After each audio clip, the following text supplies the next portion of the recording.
Hello, boys and girls. Welcome to Melissa's Reading Room. Today in the room, we're going to read Room in the Nest by Holly Marlow, a foster care story. This is Room in the Nest, written and illustrated by Holly Marlow and artistic contributions by Susie Garland. Mr. and Mrs. Swan built a nest. It was soft and cozy and had lots and lots of extra room. "Why did you build such a big nest?" asked Caring Goose. "Well," said Mrs. Swan, "we want to have enough room to help anyone who needs us." "Oh? Who needs your help?" asked Caring Goose.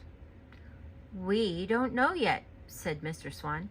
"Maybe nobody will need our help, but we're ready if they do." A few weeks later, Caring Goose came to see Mr. and Mrs. Swan. "Do you still have room in your nest?" she asked. "Yes," said Mrs. Swan. "Lots of room, and it's very comfortable. Why do you ask?" "I met someone who needs help," explained Caring Goose. "Mama Pigeon doesn't have a safe nest for her chick to rest in. Could you look after baby pigeon for a few days, please, while I help Mama Pigeon to make their nest safe?" "Oh, yes, send her to us," said Mr. Swan. "We'll feed her and cuddle her and keep her safe." So, Mr. and Mrs. Swan looked after baby pigeon for a few days. Sometimes Caring Goose came and took her to visit Mama Pigeon for a little bit, so they wouldn't miss each other so much. Then when Mama Pigeon had finished making the nest safe, Caring Goose took baby pigeon to the safe new nest. Mr. and Mrs. Swan loved caring for baby pigeon. They felt a bit sad to say goodbye because they would miss her. But they were so very happy that she was able to live with Mama Pigeon again. A few weeks later, Caring Goose came back. "Do you still have room in your nest for someone who needs help?" she asked Mama and Mr. and Mrs. Swan hopefully. "Of course," said Mrs. Swan, "and room in our wings for cuddling." So, Caring Goose brought them 2 young magpies, whose parents had not been looking after them properly or keeping them safe. Caring Goose had been worried about the magpie family for a few weeks and had popped around that morning to check that the magpie parents were taking care of their children. She had found the chicks on their own, feeling hungry and scared. They weren't sure where their parents had gone or when they would be back. Caring Goose had asked Mr. and Mrs. Swan to look after the magpies while she went to ask the wise owl for advice. Unfortunately, Caring Goose knew that the magpie parents were not making safe choices.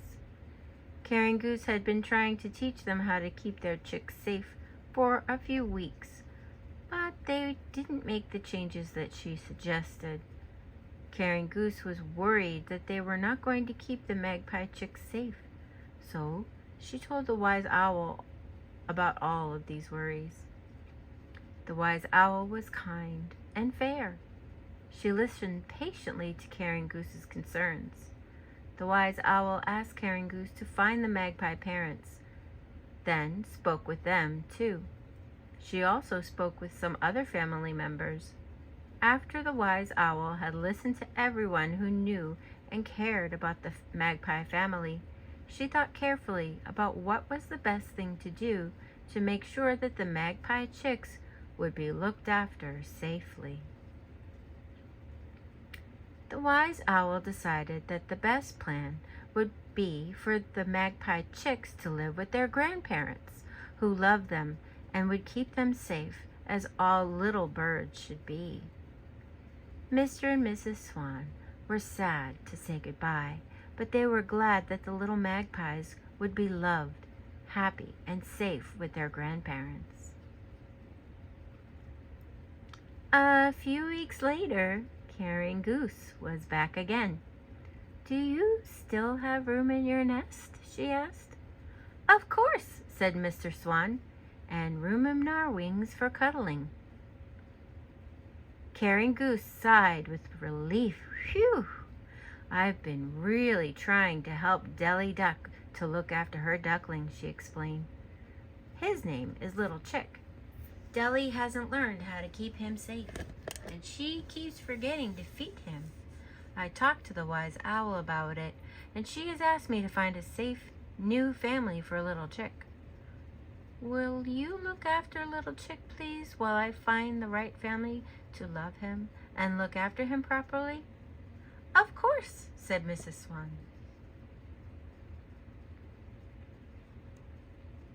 So, Caring Goose took Little Chick to live with Mr. and Mrs. Swan, who loved Little Chick and looked after him, while Caring Goose found just the right family to love and look after him forever. It took a little while, but Caring Goose found a lovely, kind duck named Quill, who had a safe home and knew how to look after a little duckling properly and safely.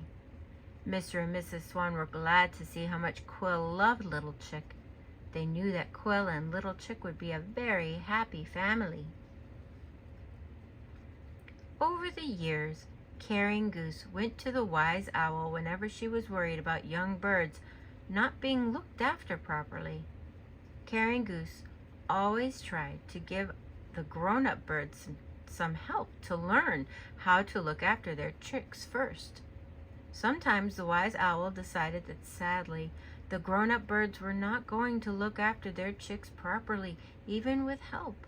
So she asked Caring Goose to find a safe, new nest for the little birds. Sometimes the new nest was with aunties, uncles, grandparents, or other birds the chicks already knew. Other times the wise owl asked Caring Goose to find a new family for the young birds. A few times the wise owl decided it would be best if the swans looked after the chicks until they were fully grown and able to look after themselves and build their own nests. Mr. and Mrs. Swan cared for lots and lots of little birds of all different kinds. Some needed to be loved and looked after for just a few days, and some stayed with Mr. and Mrs. Swan for a long time. Some of the chicks sent letters after they moved to different nests, and some of them visited Mr. and Mrs. Swan from time to time. Mr. and Mrs. Swan enjoyed meeting all the lovely little birds who came to stay in their nest. They missed the chicks very much when they left, but it was wonderful to be able to love and look after them for a while, so they always made sure that they had room in their nest for any young birds who might need it. The end. That was Room in the Nest by Holly Marlow. Thank you for coming to Melissa's reading room today. Bye-bye.